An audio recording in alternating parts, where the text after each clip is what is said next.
So how do we shake Seth up and help him fucking enjoy We've the been fruits trying of his labor forever. Like, you know what's funny is I remember thinking, and I've talked to Seth about this before, but I remember thinking when I was back as a commentator and first trying to get my audience going, it's like, man, I would love to just switch to be Seth for a year. Mm-hmm.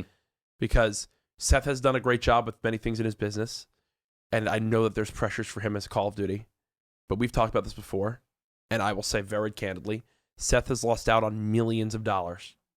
Just plain and simple. Millions of US dollars that I don't know if he'll ever regret. He still has very good financial success. That he's more than fine.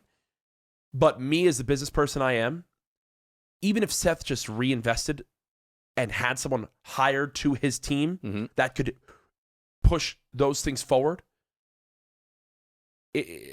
it's so insane that, you know, he's great. He's got his house. He's got everything. He is further ahead than me in that. But at the same time, you know, and every person is different. Yeah. Seth could have, I think, more fun with what he's got. Yeah. You know what's crazy about him is that, and something I'll always respect, and I'm glad that Mama Scump is always there guiding him in a situation like this.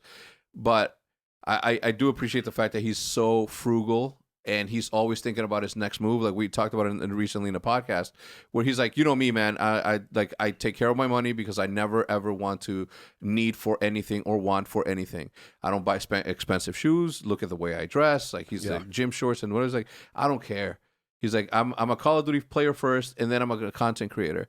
And in last week's podcast, Matt and I were discussing how some people, and we won't get into it because we talked about it last week, but some people don't consider him a top, you know, Call of Duty player anymore, right? Like they leave him out of the top 10s. Yeah. You know, and I'm like, man, if Seth only focused on competing in Call of Duty, right? Let's say he didn't want to secure his future even more by streaming and cutting these fucking deals on the side.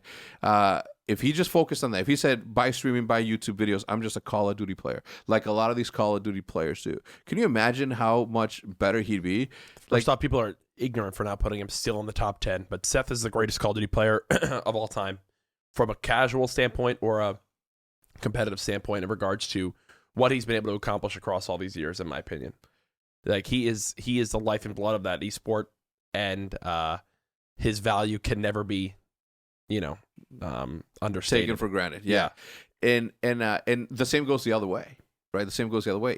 Imagine if he just said, all right, thank you, love esports, Call of Duty, I'll always support it, I'll come back on the desk every so often, blah, blah, but I need to concentrate on my opportunity as a content creator. Seth would have 10 million subs on YouTube right now if he rode the Fortnite wave. Yeah, he would have. Yeah, he would have. Yeah, because he was doing some videos and they were getting enough traction. Yeah, but Seth would have been, and he's got the personality too. He's got the personality, obviously the skill, but he would be the face of controller alongside Nick Merckx during that whole Fortnite wave. 100%. Yeah. 100%. Yeah. I mean, maybe 10 mils an exaggeration because there's very few people with 10 mil subs.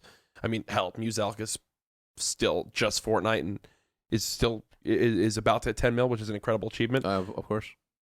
But Seth would have been doing 50 million views a month on YouTube during the Fortnite wave with the fact of his pub stomping. I mean, it's so insane. It would have been so insane. It's an anomaly that I discussed with Matt and him, how both of them have been able to remain as relevant as they have throughout a decade's worth of ups and fucking downs. Oh, it's a from dream. shitty Call of Duties to hiatuses left and right from creating content. But the fact that they're still, I mean, Seth, like you said, lifeline of an entire esport, right? In some cases. And if Matt was still involved, he'd be right there too. You know, exactly. Even now, like Yeah, it's insane how those two have sort of been touched by the YouTube content creator gaming gods.